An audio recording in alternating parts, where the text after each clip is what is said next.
Kadaama TV nga bulijjo twagala kuggusa nsonga eno ekisaawe kiggule oba si kiggule. Olwaleero kansooke kukubira ngenda kukubira ekisaawe kya airport zino olumala tugenda kugendayo ne kansooke nkubire abantu abakola ku airport tusooke tuwulire bo kye batugamba. Namba gye ngenda okukuba eri 041435200. That is 041435200. Ye namba gye njagala okukuba, njagala batubuulire ekisaawe kiggule oba si kiggule. Naye nga tugenda kulumba olwaleero tulabe ekyo ekigenda maaso.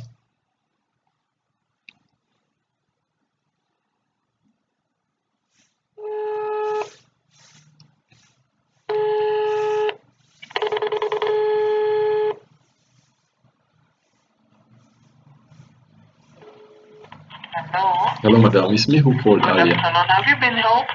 No, I haven't been helped. Because I forwarded you to somebody in the ground operation. Yeah. And I actually received you.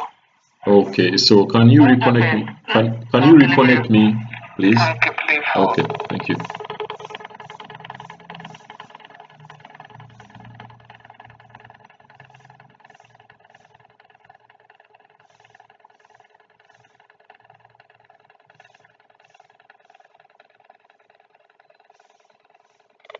Connecting. Hello, Nyabo. The fact is that we are still waiting for the presidential address to open up this place. Yeah, but the information that we had, it was that they are reopening on the 26th. That's today. Today is 26th. Yes. You know, it should go public. Sorry, there is a plane flight going on. I can wait. That is cargo and those actually, if it were today, it would be on the mails. It should be everywhere. Even the news would announce it. I understand. Because we have some stranded Ugandans in UAE who would like to come. UAE because they have been registering, and then they are asking us. I'm calling from Kadaama TV, and they have been asking us, and we have to give them information. Let me refer you to immigration. Okay, thank you. All right, let me wait. Katubalindeko tulina okumanya ensonga eno kuba ebyokutulimba oba ebyokugamba tugulawo luno luli ebintu ebyo twagala kati tumanyire ddala ekituufu. Baba batugamba 13 neyita ne bagamba 16 neyita kati bakubire naye nga n'okugenda tugendayo.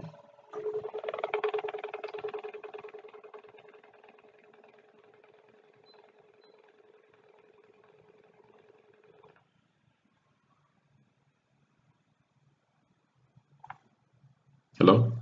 Hello? Yes, sir. How are you, sir? I'm fine. Sebo mbadde njagala kubuuza. Nze nkubira nkuva mu Kadaama TV bampita Rashid. Mbadde njagala kubuuza ku kugulawo ebisaawe kuba baali batugambye tugenda kukomawo nga 26. So sinamanya baba bigudde oba tebanaba kubiggula sebo. Okay, osuubira oba bayinza kubiggulawo ddi kuba kati tulina abaana bangi abali stranded mu UAE kati kyekizibu kyaffe sebo.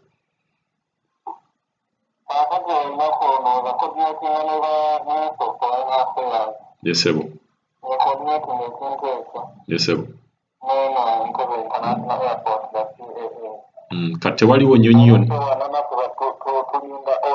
Yes, sebo. Yes, sebo. Kati tewaliwo nnyonyi yonna eva mu UAE kuba waliwo abatulimba nti waliwo abatandise okujja sebo. Tewali yazze. Kale sebo neyanza sebo. Embeera nga bamugirawo bannange. Tukubidde ddala abantu abakola ku kisaawe saagala babalimbe tewali kisaawe kyonna kyagguddwawo. Tewali kisaawe kyonna kyagguddwawo bakyalinze kiragiro okuva wali president. Registration tubalaze nga balina okuregistaringa mugezeho okuregistaringa tujja bawa information ddala baguddewo oba tebaguddewo. Naye at the moment tewali kisaawe kyonna kiggule tewali bantu bonna bayingidde information mugiwulidde nkubye ku kisaawe Entebbe ku namba eyo yennyini gye mbawadde. Omuntu yenna abayagala okonfaminga kankuddiremu ennamba eno. Ennamba eri 0 0414352 0414352 tewali nnyonyi yonna yatuuse yaleese bantu wabula era tujja kugendayo ku kisaawe kwennyini tweyongere okonfaminga mwebale nnyo mwebalire ddala